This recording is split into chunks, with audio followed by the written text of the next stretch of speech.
What's going on, guys? Jim the Game Guru. Today on this video I'm going to cover Bloodborne the game. Look at that. Sweet, huh? Bloodborne based off the video game. It's the card game.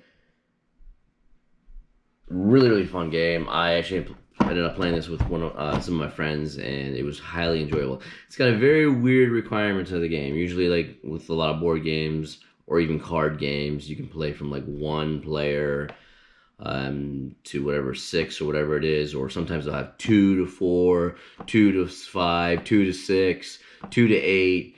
In this game, the requirement is 3 players, 3 to 5 is the player range that you need in order to play this game.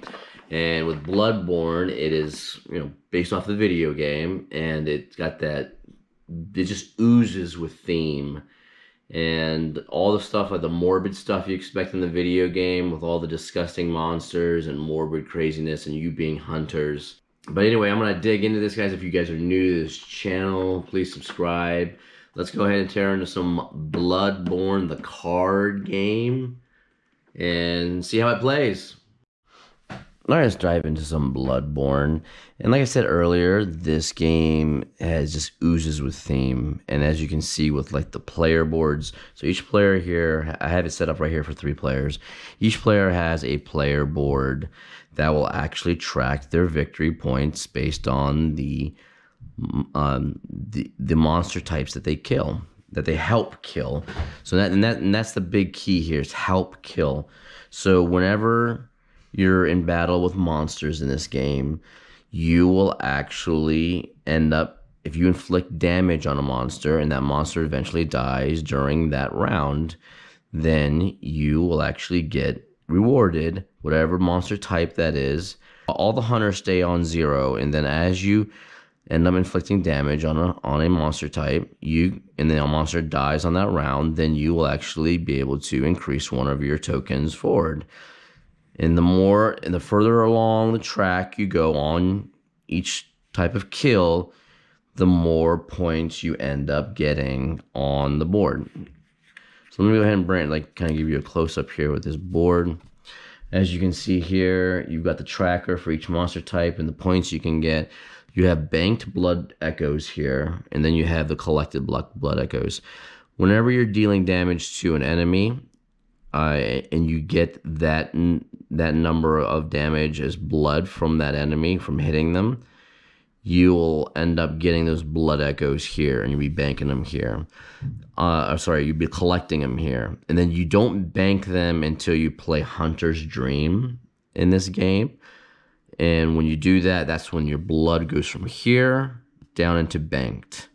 And your banked blood echoes actually counts toward victory points later on in the game. So let me put these back on here. This right here is a first-person marker they use to track who's the first person of the round.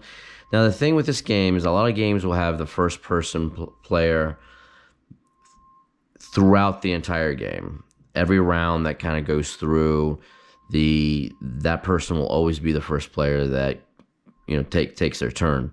In this game, the first player token, it moves around. So if I'm the first person player here for this round, and then this person would be second and this person would be third, then eventually when the next round hits, this token will actually go over here. So then that person will start off first the next round, and then this person, and then me, which is very important to know in this game, because it changes your strategy of how do I, when should I attack, when should I not, should I be doing like the last kill, and sometimes when you're first and you can do like all the damage to one creature, you may want to just go balls to the wall and just flat out kill a creature.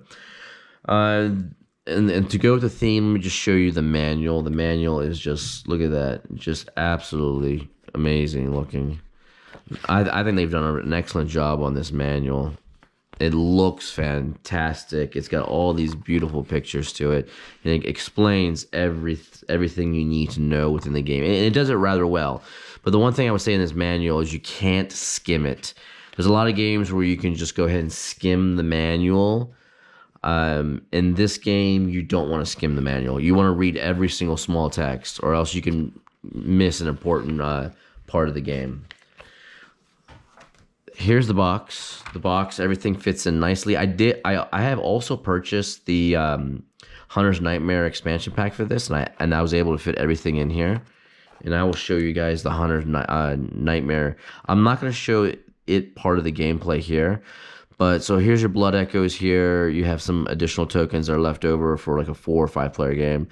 Then these are like the bigger blood echoes that basically account for, I think it's either 10 or 5 of these. I can't remember. It might be 10. I can't remember how many those account for. See, here are your hunter upgrades. So every hunter starts off with a starter cards, and you can tell they're starter cards because on the very top it's gonna say, hey, starter card. So we got a hunter axe, which is a weapon that does 2 damage. We got Hunter's Dream. When you play this card, this is the only way to regain your health. Grab an upgrade that's here in the middle, and then regain your health and grab an upgrade. That's the only way that you can do that is when you play Hunter's Dream. Saw Cleaver, and that does 1 damage. It's a melee weapon. Some of these are ranged. You'll get into some weapons like this, like the Hunter Pistol. That's a ranged weapon. And the one thing is about this game, the cards are very, very dark. So they're hard to kind of show off. This Transform card is really, really cool because when you play this, after you see what everyone else has played for their weapons, you can actually then choose a melee or ranged weapon from your hand and reveal it. And then that's the one you're going to be using. So every hunter starts off with the same 5 cards. You can have a maximum of 7 cards in your hand. So we have the tracker for the victory points, the way to capture blood echoes from monsters. Let me show you some final bosses. We have Living Failures, Thumerian Descendant, Ludwig the Holy Blade, and you can just kind of see Orphan of Kos, some of the morbidness. I guess it's Amy Amygdala, huh? Rom the Vicious Spider, Lawrence the First Vicar, Lady Maria of the Astral Clock Tower, Yarnum Thumerian Queen, Murgo Wet Nurse, Vicar Amelia, Mikolash Host of the Nightmare, and Gurman the First Hunter. Okay, so really cool. A lot of bosses. Now, with this game, I would say that you're gonna want to get Hunter's Nightmare, because Hunter's Nightmare expansion, I feel like, is an absolute total must with this game. And the reason why I say that is because Hunter's Nightmare gives you more bosses, right? Final bosses. It also adds, I believe it adds additional creatures, if I'm not mistaken, but I might be wrong on that. I can't remember. It's been a while since I bought it. But one thing that I do know is that the Hunter's Nightmare did add additional upgrades to the game. So like here you, I mean, that's one thing I feel like it was very weak in this game. When you buy the base card game, there are very little variety as far as the upgrades, but the Hunter's Nightmare added a bunch, which is fantastic. Just for some of these upgrade weapons you can get a Gatling gun, flame sprayer, was this Rosmarinus, boom hammer, blood vial, Kirk hammer. I mean, you get all these really, really cool bolt paper, pierce rifle, super, super cool, beast claw cannon, stake driver, fire paper. So a lot of different type of upgrades you can add to your character. And like again, these cards are very, very dark, and it's hard to make out what they are on there and getting the lighting on there. You know, maybe I should have done it like this more to go more against the light. Yeah. But anyway, Yeah, it's still hard because they're so. I mean, the print is like dark, and even the font on here with the white sometimes on certain cards is hard. It's hard to read because it's just not a very good font they used with the black dark background. So here are the upgrades that we have. So what you do is you shuffle this upgrade deck before you play it. Now the number of upgrades available is based on the number of hunters you have in the game. So right now I have 3 hunters in there, so you have 3 upgrades available. Right now we have stake driver that's available, and then we have Molotov that's available. The good old Molotov. I'm trying to, and then the repeating pistol. So repeating pistol. Okay. What you do then is you shuffle. We have these creatures, right? And then these are like bosses. So you have, in this game, you have a final boss, which is one of these, the final bosses. And then you have like a regular boss. So you have 3 of these that are going to go in a deck. And then you have your regular little minions. So here are some of your regular minions, like Church Giant, Brain of Mensis, Labyrinth Right Keeper, Bloody Crow of Canehurst. And I don't know if I can get these in the right position so you guys can see them. The lighting in here is... I have it as much as I can. I need like a strong overhead light. I'm going to kind of try to pull it up here. Bloody Crow, okay. Brain Sucker. Beast Patient. Labyrinth Warrior. Carrion Crows. Rabid Dogs. Labyrinth Rat. Garden of Eyes. Snake Parasite. Winter Lantern. Large Huntsman. Large Crawler. Hunting Dog. Fluorescent Flower. Madman's Escort. Man-Eater Boar, Church Servant, Nightmare Apostle. So quite a few. Look at that large snake ball. I like that one. Large snake ball. Okay, so quite a few creatures. And then you have some regular bosses here. Watchdog of the Old Lords. The Witch of Hemwick. Bloodletting Beast. Keeper of the Old Lords. Martyr Logarius. The One Reborn. Cleric Beast, Undead Giant, Bloodstarved Beast, Dark Beast Parl, okay, and Shadow of Yarnum, so quite a few. So, what do you do to create the creature deck? What you do is you take 7. I'm not going to, I mean, you're supposed to shuffle this and shuffle the regular creatures and the boss, but I'm just going to do it quick and dirty because I just need to show you guys. So, we got 6 here. So, you take 7 of the regular creatures, right? And then you take 3 of the bosses and you stick them into the deck, right? And then what you do is you'll end up shuffling this deck. So I'm gonna do a loosey-goosey shuffle here, complete total garbage, but just enough to kind of get this started and to show you. All right, so there's your creature deck. There are your upgrades. There are the 3 boards. These are your health trackers. So right now I have it set it to 8. Right? And then as you take damage in the game, you reduce your health. Let's just go ahead and pick a final boss. Screw it. We'll just do Living Failures. Why not? Living Failures. And then a lot of these bosses will have additional, like, kind of abilities. So this one says, whenever a hunter dies, all other hunters claim 1 trophy of their lowest type, which is kind of crazy. That can kind of swing the tide of things. Okay, so the final boss, we'll put it right here. You don't fight the final boss until you get through all the creatures, the regular bosses and creatures in this deck.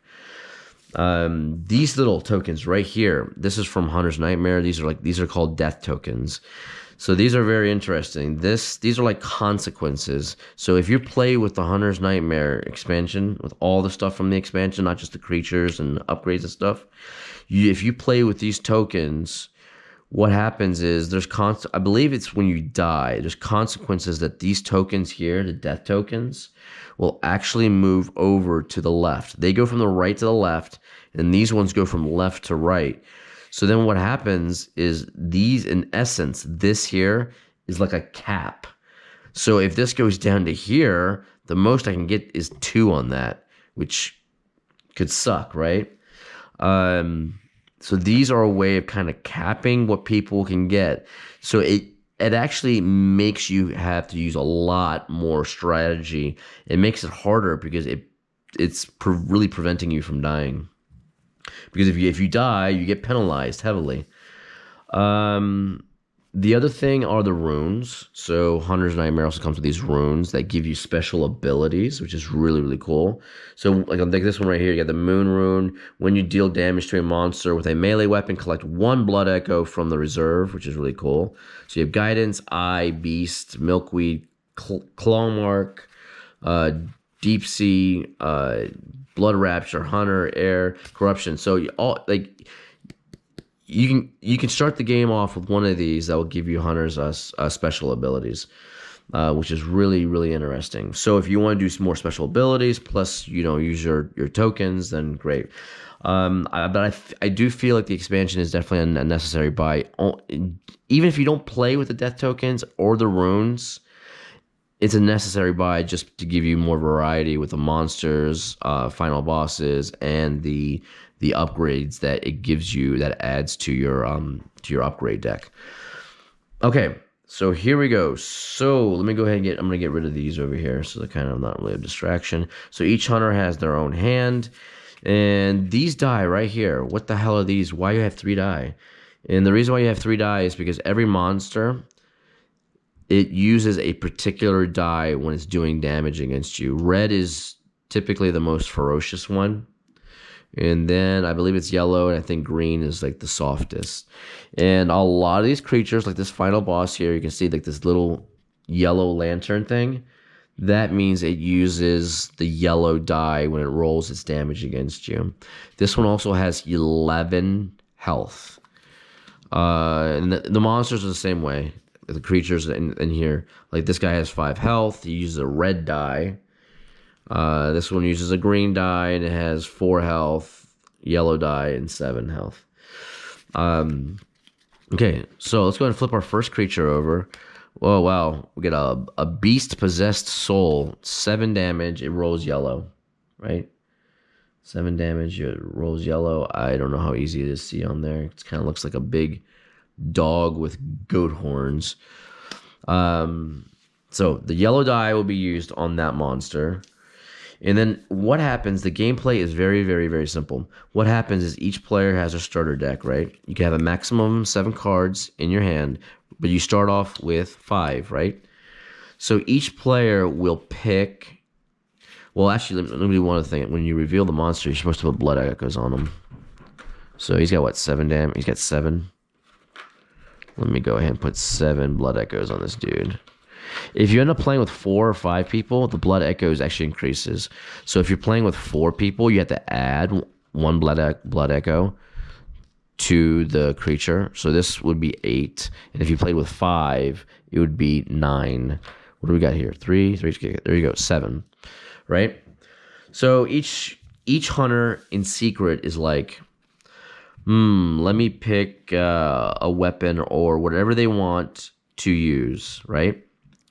So for this particular one, I think I don't know if anybody will be able to kill it on this first go around. I would probably use like a Hunter's Dream, I guess, on this because I don't think anyone would kill it. So the one important thing in this game is that a lot of the regular creatures, they escape. So if nobody kills this creature at the end of the round, after all 3 kind of swung at the creature, then this creature will end up escaping and leaving. Then therefore reducing the creature deck. Now, if the creature is a boss, a regular boss, or it's the final boss, those creatures do not escape at all, and you keep attacking in the next round.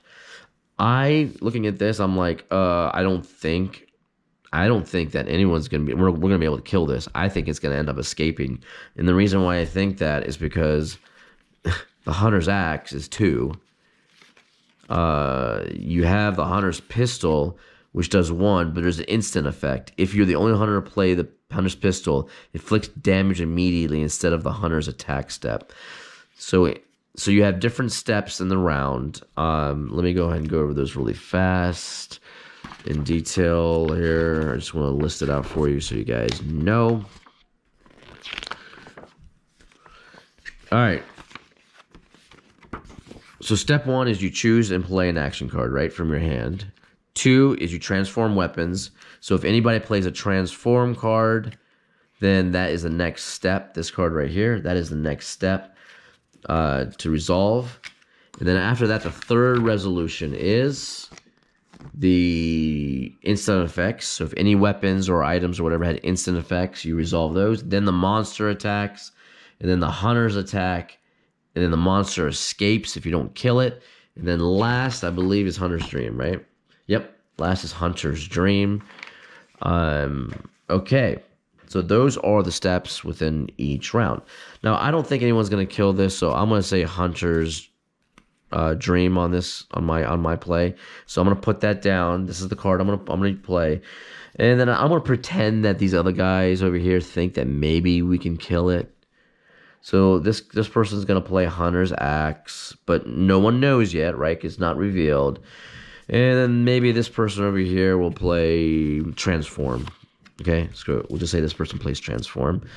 Now, after everyone has picked a card, you know, okay, are we all done? Yes, we're all done. Now everyone reveals at once. So let's reveal. This person reveals Transform. I reveal my Hunter's Dream. And this person reveals Hunter's Axe. Now, if you play Hunter's Dream, you are not attacking at all. You're saying, hey, I'm going to escape. I'm going to Hunter's Dream. I'm going to go ahead and, you know, bank my blood. I'm going to go ahead and pick an upgrade. And this person also takes half damage. So any damage that the beast actually does, I will take half damage only. All right, so this person does a transform. I'm first. So he sees that this person did an axe, but he probably knows now there's no way in how they're going to kill it, and that's going to probably escape. But he says, you know what? I will now go ahead and play Hunter's Axe too, just to get some blood echoes, since he knows that it's not going to die anyway, whatever. Any cards that get used go into like a separate pile. It's almost like a discard pile. And the only way to get your cards back into your hand is if you play Hunter's Dream and you go and then, you know, reset your character to refill your life, bank your blood. That's the only way that you can get all your cards back. So let's say there was a time where I played Saw Cleaver, Hunter's Axe, and, you know, consecutive rounds or whatever. Let's say I played these three and I had this Hunter's Dream. This is the only two cards I would have left in my hand. And then it'd be like, oh shit, I can't do anything. So I would end up during that round probably having to play Hunter's Dream, and then I would get all my cards back when I go into Hunter's Dream. That's the only way you can get your stuff back. Okay, so this person. Okay, so now let's go ahead and do the boss. Or, I mean, sorry, not the boss. The creature. He rolls a 1. Anytime you roll anything with a star on it, you see how it's got the 1 plus the star. Let's see if I go like this. 1 plus star on it. That means you roll again. So you did 1 damage, and now he did 1 again. So he's done 2 damage to every single hunter, right? Except for this person, because this person here has played Hunter's Dream, so they take half. So he goes down to 7. This person goes down to 6. And then this person goes down to 6. Now, I don't attack because I played Hunter's Dream. This person attacks. They get 2 blood echoes because they hit it for 2. Boom, boom, collected. This person over here hits it for 2 because they played their Hunter's Axe. Boom, boom, collected. Now, this monster escapes because, you know, they didn't kill it. No one killed it. So we'll go ahead and just put these blood back into, we'll just put them aside for now. This one escapes. It's gone. Now I'm in Hunter's Dream. My health goes back to 8. I get to choose an upgrade. Let's see what upgrade I'm gonna choose. I will probably do the repeating pistol. So I take the repeating pistol, put it in my hand. I put the Hunter's Dream back in my hand because I am in Hunter's Dream, which means all my cards come back to me. Yay, yay, yay. Yummy, yummy, yummy. Next upgrade gets flipped. This first person token goes over here. Now these two hunters here, they played these cards, which means they cannot retrieve these cards in their hand. They have to wait until they play a Hunter's Dream to go back, refill their life, get their cards back, and pick an upgrade. Now the next monster flips. Boom. And oh, it's a boss. Holy cow. There you go. I don't know how you spell that, how you say that name. Ebrius or whatever. All right, this is a boss. This is an enemy that will not escape. They will continually fight. And then here's the tokens here. You see at the very bottom right. Whenever you kill, if I can get this just right, because dang, the cards are so dark. These are the tokens here. So when this creature dies, you get a token of these tokens on your tracker moved up. So this one will give you the first one and the second one. I think the skull means humanoid. One of these means kin. I can't remember what the other one is of the different monster types. But you'll get one of each. For anyone who dealt damage that round and killed the creature, will get one of each based off of that card. So that's got eight blood echoes, right? So we'll do what? 1, 2, 3, 4, 5, 6, 7, 8. There you go. There's 8. And now the next round begins. Everybody picks a card. You know, for this one I might choose. I might do a repeating pistol because the nice thing about the repeating pistol, ignore all damage inflicted on your hunter this round, which is pretty sick. So I would probably play a repeating pistol here, and then this person here will play, I don't know. Maybe they'll just to be an ass, they'll play Hunter's Dream just to see if this monster can do some damage to the other hunters. And that's the nice thing I like about this game is that, and this person over here, before I get to that, and this person here would probably, I don't know, maybe they would probably play Hunter's Dream too, just to be an ass too. That's the thing that I like about this game, is you're supposed to work together to kill monsters, but at the same time, it's like, how do you screw over the other hunters? How can you work together to kill, but say, you know what, I might be able to kill a hunter too, or that way they lose their collected blood echoes. So it's that little fine balance. And usually with games that I find a lot of games where you're picking all the same, like a card at the same time and revealing at the same time. Usually I've played a lot of games like that have been kind of okay. But in this game, having your hands so limited, you kind of get an idea of what hunter's gonna play what, or maybe, okay, maybe this person will play this, or maybe they're gonna play that. So it makes it fun because it's very strategic trying to guess what the card is. I mean, the biggest problem that I have with a lot of games that you're revealing the card at the same time is that there's too many variations in those games, and you just don't know what they're gonna put, so you can't really predict, which makes it just not as enjoyable. But with this, you kind of can have a little bit of prediction that you can do.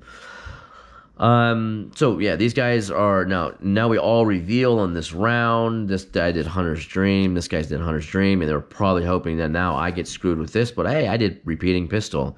So now then, this creature is a yellow die. We roll the yellow die, the hunters take their damage.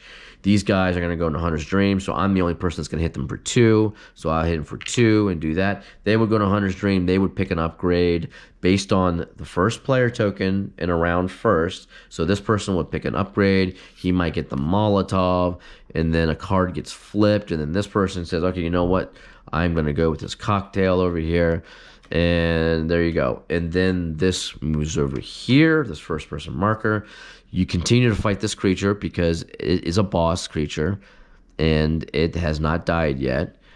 And then once that creature dies, on that round, whoever inflicted damage on that round, and then which led to this creature's death, will end up getting a token of each based off of what's on the card. And then once all these creatures are gone from this deck, whether they've all escaped or you killed them or whatever, and then these kind of trackers kind of move up, then you face the final boss at the end of the game.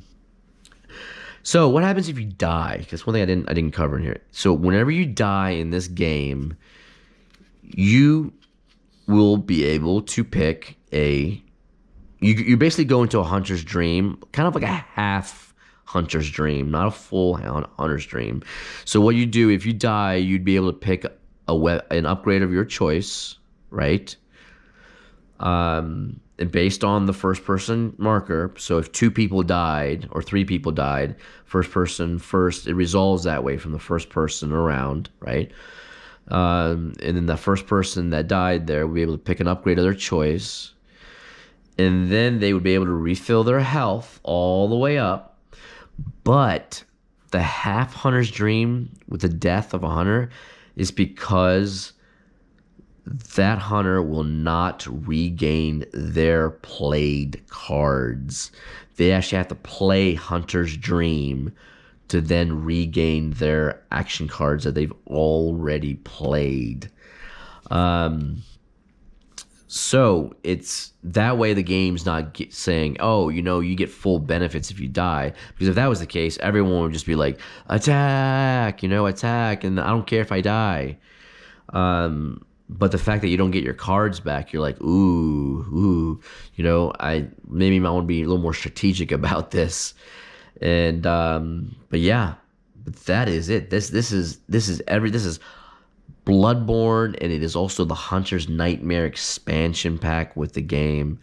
Absolutely a enjoyable game. I love the theme. It's really, really cool. But anyway, guys, until the next video, thanks for watching.